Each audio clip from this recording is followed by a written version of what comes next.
Look how obedient you're being. You just have such a presence. Good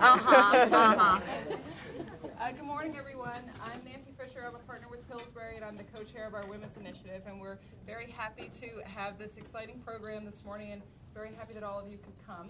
And so I will turn it over to our fearless leader, Cynthia, and have it kick off for this morning. But thanks for coming. We do these every month here at Pillsbury, so we hope that you'll come back again soon. Thanks. Thank you, Nancy. Well, I'm Cynthia DeLorenzi, and I am your Chief Diva Extraordinaire, and I am here, and I just dropped my tape, so that's good, starting off with a bang. So I go under the table. So on the film, can we edit that out? Where's Jennifer Kortner, our director? Right. So as you know, the CEO Chick Chat is a series where we bring in incredible, amazing women leaders of our time, and we have a discussion with them. But it's not your usual boring discussion about, so what was your biggest challenge? It's more like, let's dish the dirt kind of conversation. So I believe we have at least one esteemed guest in the audience who's been under the gun before. Marla Grossman, would you stand? She survived CEO Chick Chat. It's good to know. Yeah. Thank you for bringing and I know an example. Jennifer. Yeah, I know. Well, we have people who survived. And in fact, in June, Pillsbury is going to be hosting a reception for all of our CEO Chick Chat interviewees who've gone before. It's called Survivor. So we're going to be having yes, that's right. Yeah, that's right. So I think it's going to be great. And Jennifer Kortner is in the back there. She is my partner in Success in the City TV, which is our internet TV network. And this interview will be posted in about a week to 2 weeks once it's been scrubbed and clean. You can say anything you want here, and we can edit out anything you don't want, because we have occasionally had some great things divulged here, like the time that somebody lived with Robert De Niro for 3 years. So that has to be edited out now too. So you said somebody. Somebody. You did reveal and we have an evaluation form. We really, as we're talking, take time to fill it out. If you hear a great quote, because we're going to use those later on. If you have a quote, please take the time to fill it out and let us know your feedback, because it really helps us as we're growing and developing this program. So our special guest today is Congresswoman Debbie Wasserman Schultz. And Debbie comes from the great state of Florida, where I was born. Yes. I was born in Jacksonville, but I packed my diaper bag at 2 weeks and hit the road. I became a world traveler. But you didn't start your journey there. No. You started your journey in New York. I grew up on Long Island. So you kind of got that southern New Yorker accent going. Yeah, exactly. That's right, which has sort of been, after 25 years in Florida, bred out of me. I live in South Florida, represent a district that includes Fort Lauderdale, Hollywood, and Miami Beach. But I grew up on Long Island, lived in Nassau and Suffolk County until I graduated from high school, and then I packed my bags and moved to Florida to attend the University of Florida. Go Gators. Yeah. So let's talk about what it was like growing up in Long Island and what you were doing, because one of the things we always discuss with a tissue, though, because you can do it with a tissue. For some reason, as soon as I start speaking, my nose starts to run. It's allergies. I don't have. We can edit that off the tape too, but okay. Yeah, napkin will work. We might That's have great. some. I don't know what now, it is. I know there's got to be one woman in here who's got tissues in her purse. Every woman.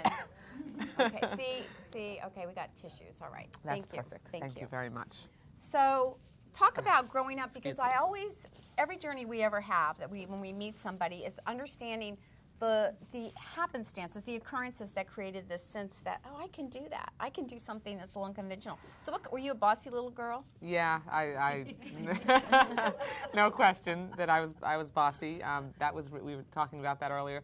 That was actually, always written into the bottom of my report cards was, I was either too chatty or talkative, or, Debbie needs to.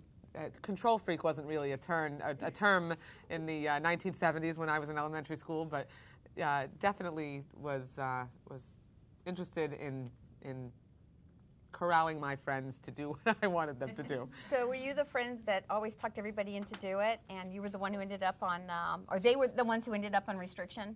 No, I wasn't a troublemaker at all. I am the straightest arrow that you will ever meet. I'm the girl that never caused my parents a moment's trouble. So maybe that will make the conversation with me not very interesting. But I don't really have a lot of living life on the edge type stories. I grew up in the most normal household. My parents just celebrated last weekend their 45th wedding anniversary. My 18th anniversary is Monday. So yeah, I have had a very stable childhood. I love my brother. He lives in D.C. He's an assistant U.S. attorney. I have described when I've been asked by other people to talk about this. I really had an idyllic childhood. It couldn't have been better. And I mean, about the worst thing I ever did in high school was I had this live on the edge boyfriend. I didn't. I just did it through him. I had an other side of the tracks boyfriend my senior year in high school, and first love, just absolutely wanted to. I was sure I was going to marry him, and the whole deal. And so twice, I didn't go to school. Although I led my parents to believe that I went to school. They know about this now, so it's and we lived in a cul-de-sac. So I left my house, to walk up the street to go to the bus stop, and instead ducked into the cul-de-sac, waited till my parents went to work, and then went back in the house. And then he lived on one side of town, and I lived on the other, and we started walking at the same time, and we met in the middle, and then walked back to my house and spent the day at my house. But so I did that twice in my senior year. And that's the only thing I can remember that was edgy or racy for me growing up. That's not too risque. No, yeah, no, not really. I won't mention any time that I ever cut school. I made the bus driver drop me off at the train station and pick us up. So that we were in Japan at the time. Right. So what was it like for your brother? What type of relationship do you have with your brother? We're very close. My brother's 2.5 years younger than me. He's single, by the way. He's a lawyer in town. Very nice-looking guy, very funny. And so if you know anyone who's also single, please let me know. I can vouch for the fact he's got the cute factor that's going right, on. That's he right. is. He's very, very cute. So also smart and funny. So I'm doing a but little you're not trying to advertisement. do a fix-up or anything. Oh no, not me. I would never do that. Jewish mothers, we don't do that at all. Yeah. I don't have any of that genetic trait. So what brought you to decide that you wanted to go to college in Florida? What was the appeal? My dad is a graduate of the University of Florida as well, and he came down, moved back to New York, and when I was applying to schools, I kind of applied all over the country. My parents were very intent on me going to a university with a campus, so I could have the full college experience. Of course, I was still in love with the boyfriend, so I thought for sure that I was going to go to NYU, which I was accepted to, but that was ruled off limits because it didn't have a real enough campus. They didn't think a city college experience was going to be the right one for me, and they wanted me as far away from the boyfriend as. I was kind of thinking maybe that was the other side of it. That had a little to do with it, but mostly that they wanted beautiful rolling green grass and that kind of thing, which you absolutely have at the University of Florida. So my dad, encouraged me to apply to UF. I had no intention of going there, but we always used to go down to South Florida. Every year we would drive down to Florida. Actually, I represent the condo that my grandmother lived in for 20 years that we always visited every year since I was 4 years old. It's really bizarre that from the time I was 4, I was visiting the district that I would one day represent in Congress. It was pretty neat. But anyway, my dad stopped in Gainesville on the drive down so that we could visit the campus, and I was fine with that. Sure, I'll go see it. I'm not going here, but I'll go see it. And I walked on to the campus, turned around to my mom, who was walking behind me, and said, "Are there any ugly guys here?" After one after the other, a really attractive college student walked by me, and I was very close to that time that I decided apparently I am going to the University of Florida. So I had been accepted early decision at UF, and was the decision was pretty much over at that point. When you grow up in New York and you stand at a bus stop in less than 0-degree weather for many years, and you feel the weather even in Gainesville, Florida, which is north central Florida, which occasionally is quite cold. You can really quickly see the appeal to attending college in Florida. So I went to Florida and got my master's from Florida as well, and got hit by a lightning bolt because I'm sure you'll get into this, but I didn't always want to be a politician. I was never involved in politics. No one in my family's been involved in politics. I am the first one. And I got involved I wanted to be a veterinarian my entire life. I was going to ask you what you wanted to be when you're, because we all have those aspirations, a veterinarian. Yeah, really. I was always a very focused person. I knew exactly what I wanted to do, and this is how I was going to do it. And in high school, I did everything in my life directed towards being a veterinarian. I was a volunteer in an animal hospital for 4 years in high school, rode my bike every day back and forth to the animal hospital to get there because I had a little difficulty passing a road test, even once I was old enough. So you generally don't want to get in a car with me when I'm behind the wheel. Now I understand why your staffers always say Debbie's not driving. Yeah. Right. Exactly. It's not a good idea for Debbie to be driving. It's not a good idea for Debbie to be doing anything mechanical, for that matter. But my children are safe when I drive them around at home, so that's we can breathe a sigh of relief there. But I also was dual enrolled in high school at the local agricultural and technical college because they had animal science. They had pre-vet animal science classes, which I took, and my mom drove me back and forth during the school day to the college and high school. And then I got involved in student government. So that's what I thought I was going to do. Took every class directed towards that my freshman year and got involved in student government at the same time because I was always involved in a million activities in high school and, was all over the place in that way, played sports. And it was like I got hit by a lightning bolt when I got involved in student government. I had run for several class offices in high school, but I was not pansy popular. You had in high school, all of those student government offices were based on super intense popularity. I had a lot of great friends. I was popular with my group, but not, the stratosphere popular. So I ran for class president in 8th grade, lost. Ran for class vice president in 10th grade, set my sights a little lower, lost. But, I always wanted to serve. And that's really how my parents raised me. They believed that, and they always instilled in my brother and I. His name is Steve, by the way. And he's single. And he is and single. He's cute. Yes, okay. That's right. And he's a U.S. assistant attorney. Exactly. In case I hadn't mentioned that. But around the dinner table, we had this normal childhood, like I told you. And around the dinner table, my parents would always talk about, we weren't wealthy, but we were, we did just fine. And, a family that never worried about where the next meal was coming from, was able to take vacations. I did not really want for anything, but certainly didn't have, wildly beyond most people's means. But they always instilled in us that because we were fortunate, that it was important for us to give back to the community, and that we should be involved and help make other people's lives better.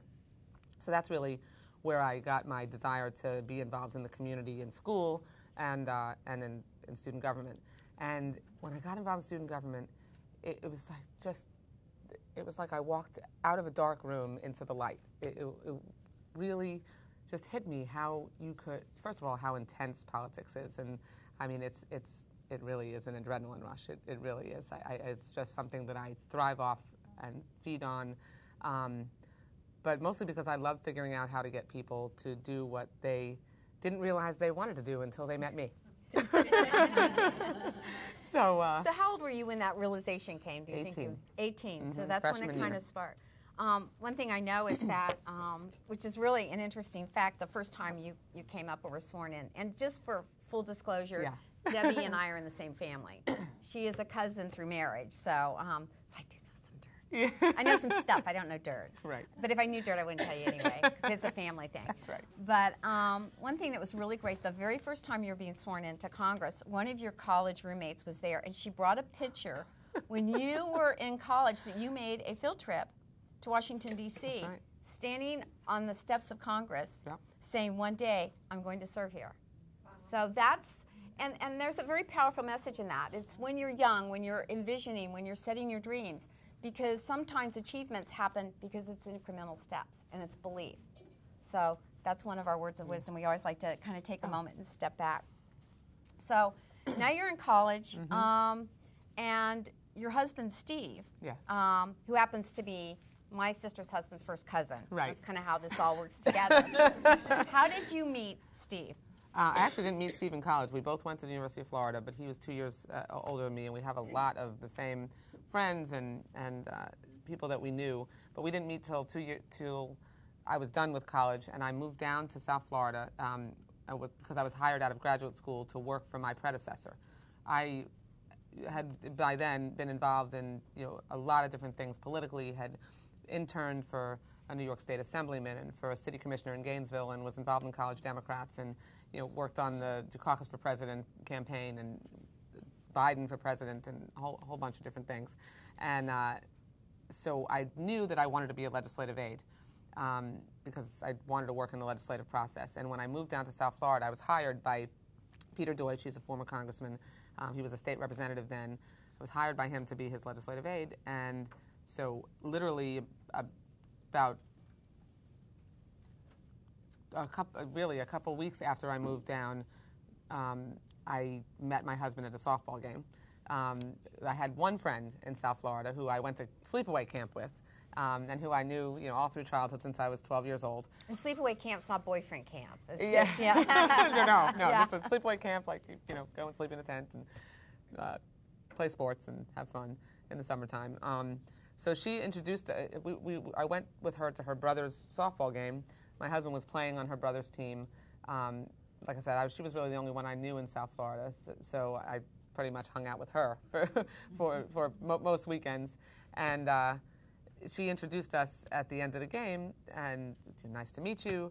And I left the game and didn't think anything. You've heard this story a million times. I left the game and didn't think anything else about it. So the next morning, she called me and she said, Debbie, that guy Steve really thought you were cute. And my response was, Steve who? Because it was just, and my husband has heard this story retold more times than he prefers. It was just though you meet those people like, oh, hi, nice to meet you. We all do that. And it was not something that was burned in my brain. But I said, oh, wow, that's great. So she reminded me who he was. And we got together at this bar called the Parrot Lounge in Fort Lauderdale, where we usually went on the weekends, and just to kind of be in the same room so we could, I guess, really size each other up. And we did that. I spent some time talking to him. God, do you want me to tell the rest of this story? Okay.